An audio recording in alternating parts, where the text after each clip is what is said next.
kan sai na nga tholek sol tim kan sanga kami kan tempo man ang ber kha mitha cham ro so kan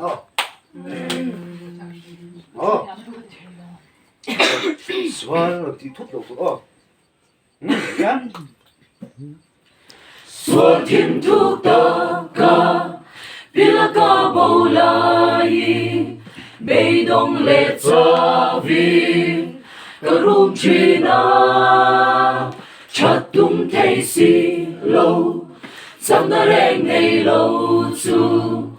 amangai na in mi song huta ke ang mi swal tu chan cho tu ngai de ta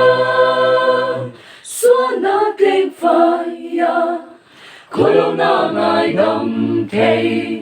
kapatian yom re in si Patian tiang tim bol lo de kênh phai thei tu kan ral mang mei ma ngaya kat si dik na ro re không ai là tốt mai lâu kapatian ni om re in si kay ang mi swal tu chan cho tu mai de ta xóa na kênh phai corona ngai đâm thei kapatian ni om re in si đâm lai sinh nun lam long ca so mek lai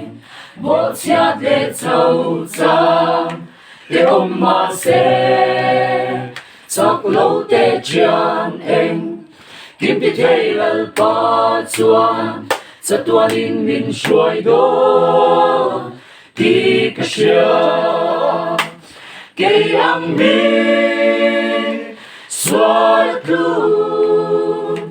chan swak tu mai de ta xóa na kênh phai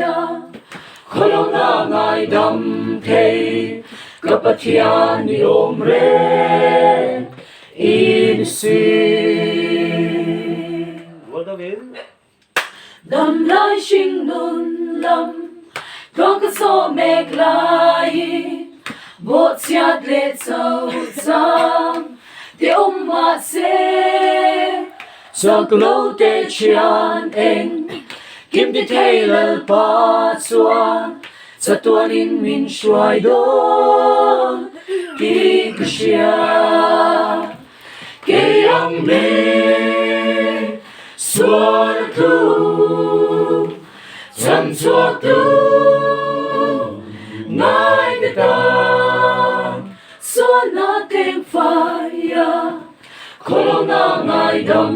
thei kapatian ni om re in si kapatian ni om re in si kapatian ni om re in si Apa em ti la chuan sol fa po